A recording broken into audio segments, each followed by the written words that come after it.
Sepanjang tahun 2021, Badan Narkotika Nasional Provinsi Sulawesi Tengah telah mengungkap sebanyak 19 laporan kejadian narkotika atau LKN.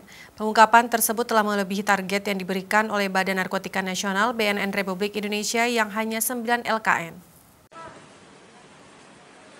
Selama periode bulan Januari hingga Oktober 2021, Badan Narkotika Nasional Provinsi BNNP Sulawesi Tengah telah mengungkap sebanyak 19 laporan kejadian narkotika atau LKN.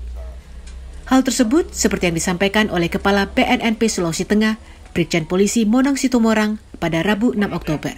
Menurut Monang, jumlah tersebut telah melebihi target yang diberikan oleh BNN RI kepada BNNP Sulteng, yaitu 9 pengungkapan LKN.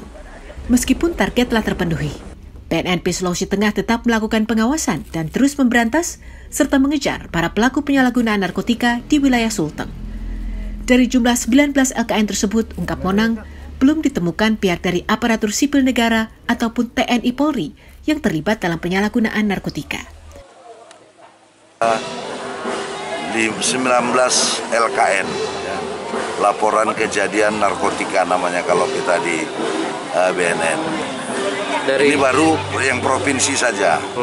Sementara target yang diberikan BNN pusat kepada kita itu hanya 9 LKN.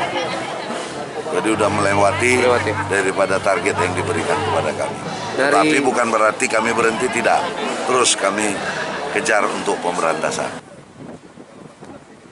Pihak BNNP Sulawesi Tengah menyatakan akan terus memerangi peredaran narkoba segala jenis sebagai bentuk upaya melindungi masyarakat dari bahaya menggunakan narkoba. Untuk pencegahannya, BNNP Sulteng terus melakukan diseminasi informasi berupa sosialisasi bahaya narkoba ke berbagai lapisan masyarakat. Dari Palu, Sulawesi Tengah, Rangga Musabar, Kantor Berita Antara, mewartakan.